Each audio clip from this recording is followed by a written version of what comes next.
दोस्तों मैं साग को डाल रहा हूँ। माशाल्लाह से देखें मेरा जो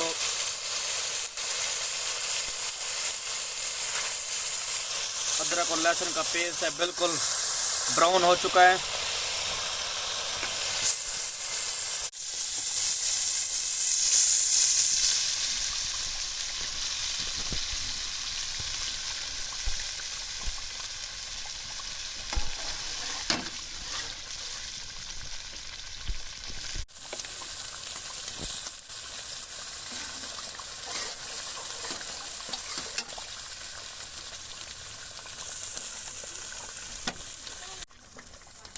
अल्हम्दुलिल्लाह सर्दियों की सौगात आ गई है, साग आ गया है माशाल्लाह, बहुत ही ज़बरदस्त किस्म का बनता है।